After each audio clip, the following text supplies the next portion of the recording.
What's going on, party people? Happy Friday. We made it to Friday. Woo woo. Anyway, guys, hope you all have had a good week.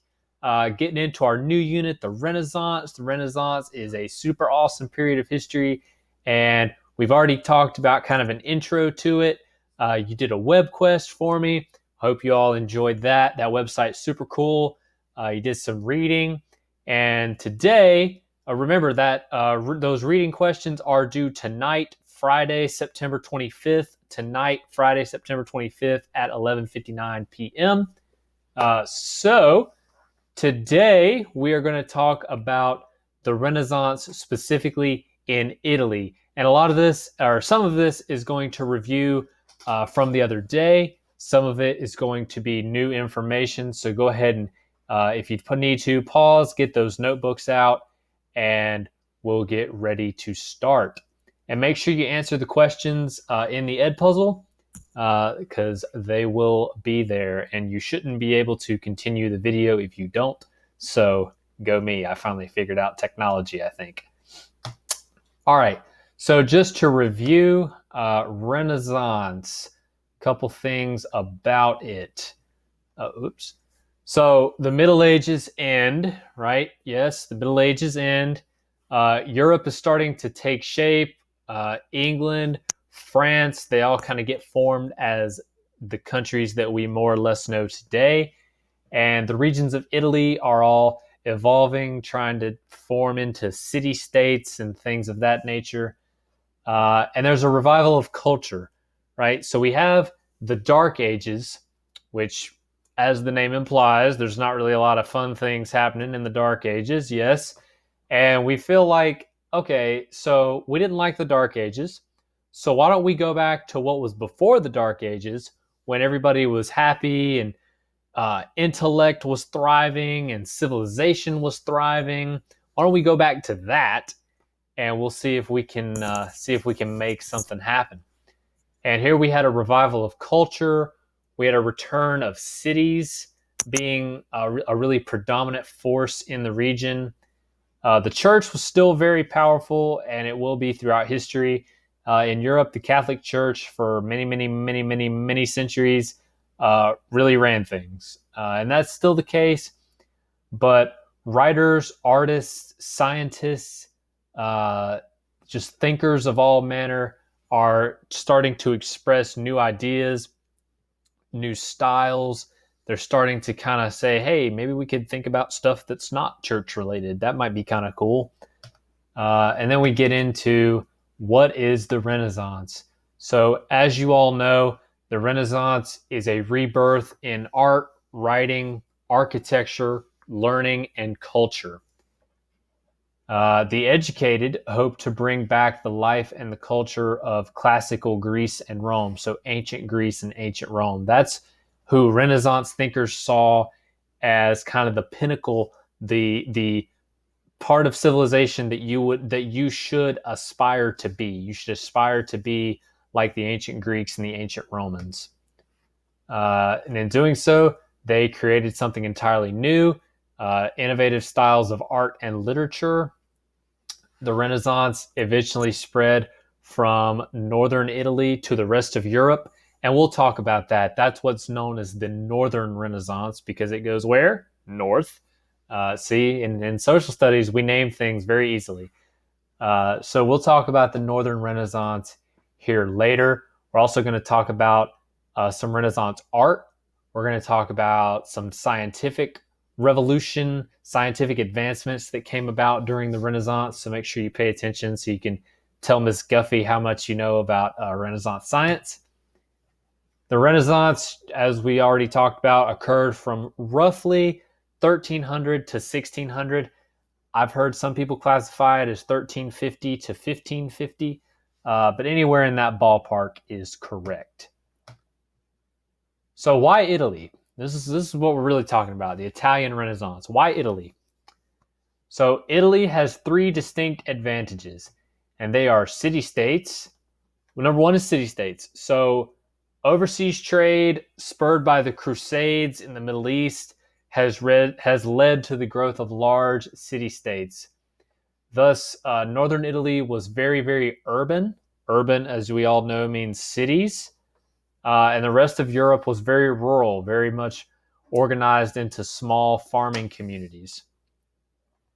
Cities were the place where people exchanged ideas, the sites of cultural revolutions. If you have a port, right? We talked about this with one of the 5 themes of geography, movement. How do we move ideas? We move ideas over land, over communication methods, and overseas. Back in this time, the main way you got from point A to point B was you either walked or you sailed. Italy is surrounded by water on 3 sides. It's a peninsula. Yes, the Mediterranean Sea is part of Europe, part of Northern Africa, part of Asia. It's part of everywhere. Europe or Italy is kind of in the middle. So all these new ideas center in Italy. So Italy really became the perfect place to start this kind of cultural revolution, intellectual revolution. Survivors of the plague could demand higher wages, and merchants had few opportunities to expand business, so they pursued art. Up until this time, art was something that you just kind of did. It wasn't really a way for one to make money. And that is important. We'll learn about that later on, but that was super, super important in the Renaissance. So, city-states. Back in this time, Italy was not called Italy. Yes, Italy wasn't called Italy until much later, actually. It was all these different states. So you had the Republic of Venice. There's Venice, yes. You had Milan. It's Savoy, Genoa, also controlled the island of Corsica, Modena. You had Florence. The Renaissance really took off in Florence, and we'll talk a lot about Florence. Siena, the Papal States, where the Pope lived and controlled. Got what? Rome, yes. Kingdom of Naples, where Naples is, and they also controlled the island of Sicily. Just to kind of give you an idea. And like I just said, Florence was the epicenter of the Italian Renaissance. We will talk a lot about Florence. So, we had merchants and the Medici. That is how you say that word, Medici. Medici family. It's Italian, obviously. Wealthy merchants developed in each Italian city-state. Merchants dominated politics. Merchants did not inherit social rank. They used their wits to survive. What that means is inheriting social rank would be like if your father's a king, you grow up to be the king. You inherit that rank. Merchants didn't do that. A lot of them started out with nothing. They used their street smarts to make it in the world. They just climbed the ladder, so to speak. Yes. This led to a rise of importance of individual merit. Doesn't matter who your father is, or who your mother is, or who your brother is. It matters who you are. Yes. Excuse me. The Medici banking family, that's how they came to prominence. They were into banking, came to dominate the city and the state of Florence. They had branches all throughout Italy and all throughout some of the rest of Europe. So they were huge, especially for the time. And then we have Cosimo de' Medici, breaking out my Spanish/Italian skills here. Cosimo de' Medici was the wealthiest European of his time. And that's a big deal, right? It's always nice to be the wealthiest someone of your time, and especially back then when money really equaled power. Cosimo de' Medici was the wealthiest European of his day. His grandson, Lorenzo de' Medici, became a great patron of the arts. And a patron is someone who financially supports artists or the arts. So here you might even hear about it today. Like a lot of the British royal family are patrons of organizations. That means they give money to them. They support them. They support their works and their missions. A patron is someone who financially supports artists or the arts. And that could be art, music, literature, all sorts of different things. But back in the Renaissance period, it was mostly art, like painting and sculpting and things of that nature. So here are our Medici family members. Here is Cosimo de' Medici. If you have right here, you can see it in Latin, Cosimus Medicus. Yeah, so there he is. And here, this magnificent looking man, I mean, just look at that. That is Lorenzo de' Medici. Now, I don't know if y'all have seen the movie Shrek, but does that guy not kind of a little bit look like Lord Farquaad, the little short prince guy from Shrek?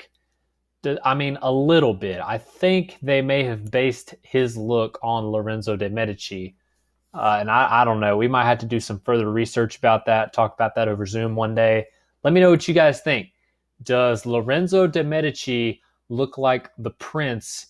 I believe his name was Lord Farquaad from Shrek. Does Lorenzo de' Medici look like the prince from Shrek? Let me know. All right. So, number 3, we've got the classical heritage of Greece and Rome. Renaissance artists looked down on the art and literature of the Middle Ages, so the ages that came directly before them. They thought that it was bleak and uninteresting and just all around bad. What they wanted to do is they wanted to go back in time and revive the learning of the Greeks and the Romans. This was easy for a lot of them because where is Rome? In Italy. So you could go to Roman ruins, you could find manuscripts, you could find artwork, you could find all this stuff to study and just try to replicate and all sorts of manner of things. Many Greek manuscripts made their way to Rome via Christian scholars. So Christians during like the 1st to 3rd century AD, Christians were traveling all over the world trying to spread, or all over the region especially, trying to spread the gospel. So they would bring these manuscripts with them, many of which were in Greek. Some of them even had copies of things like the Iliad, the Odyssey, other Greek works in Greek, and they would bring them with them. And they would come to Rome because there was a saying back in the day, all roads lead to Rome. And that was very true in a way. Everybody that traveled ended up in Rome at some point, especially when Rome was in its heyday. So a lot of these Greek manuscripts made it there as well. And these Italian Renaissance thinkers, they would find them. So, classical and worldly views. As scholars studied manuscripts, they became more influenced by classical ideas. Manuscripts, that's just another word. For right now, it's just another word for book. It's another word for text, manuscript. This led to humanism. And as we talked about the other day, humanism is a super duper ooper Renaissance important word. Star it, underline it, write it bold, whatever you need to do. Humanism is super duper important. And humanism is an intellectual movement that focused more on human potential and achievements than it did on the religious. Up until now, it was like all religion all the time. In the Renaissance, we kind of feel like, hey, maybe we could talk about things that aren't church related. Like, that would be okay, right? This popularized the study of history, literature, philosophy, all the things that we know of today as the humanities. I am a humanities teacher. I teach you history, the study of people and the things that they did. The social studies, it's another thing for humanities. Miss Large also teaches you humanities. She teaches you about literature. I teach you about literature too. But myself and Miss Large and Miss Guffey and Miss Shiflett, we are all humanities teachers. Study of history, literature, philosophy, math, science, things like that. Worldly pleasure. So humanists suggested that a person could enjoy life without offending God. Yes, we talked about this the other day. Church things are important, but we don't. The thought of humanists was we don't need to focus on that all the time. We can talk about literature and history and philosophy and math and science and music and art and all these sort of things without offending the church. We can still go to church, we can still be good Christians, good Catholics, right? But we can also enjoy life. That was the whole view of the humanism. Example, wealthy people could buy material luxuries, good music, they could enjoy fine foods, things of that nature. Now, these are cool. These are good terms. I like these. I want you to remember these. So, the Renaissance man and woman. You may have heard someone referred to as a Renaissance man. A Renaissance man is one that strives to be a master in every area of study. I have been described as a Renaissance man. I like to be a master of what I'm talking about, which is why I talk about social studies. So a Renaissance man is someone who strives to be a master in every area of study. They're expected to be charming, witty, educated in the classics of Greece and Rome. They should also be a skilled horseback rider, wrestler, and swordsman. I might need to work on some of that. And a Renaissance woman is expected to be an upper class woman who should know the classics of Greece and Rome. She should be charming. She should not be expected to seek fame and inspire art, but not create it, and have little influence in politics. Let's talk about these three. All right, you got to remember this is the 13 to 1600s. Women at the time did not have the same social standing that they do now. They were very much inferior to men. So women were expected to be educated, be charming, but they weren't expected to. It was very taboo, very unusual for women to be in any sort of position of power. They were not expected to seek fame. It was frowned upon. Like it said here, they were expected to inspire art, but not create it. They were expected to be the subject of art. They were expected to be beautiful and interesting and charming and things of that nature, but they were not to be artists. Because creating art was a men's job, apparently. I cannot draw, so I would have been very out of luck if I were supposed to be a Renaissance artist. Now, Miss McGalliard next door, she's an artist. She can create art. I cannot. So if we were in Renaissance times, that might be a little iffy. Might be a little weird. And they were supposed to have little influence on politics. Women were not involved in politics at all. And that was for most places for most of history. It's only been very recent that women have gotten to be allowed in politics, which is a shame. But that's history, guys. We learn from it. We try to do better. Yes? I want all of you to do a thumbs up to your computer right now. Yes? We learn from history. We try to be better. We're not saying that all of history was bad. We're certainly not saying that all of history was good. But it happened, and we want to learn it to the best of our abilities so that we learn from it. Yes? All right. So that is it for today. Thank you so much for watching this presentation. I hope you enjoyed it. A little bit about the Italian Renaissance. Remember, your reading questions are due tonight, September 25th at 11:59 p.m. if you have not already turned them in. If you have a great weekend, and I will talk to you guys on Monday.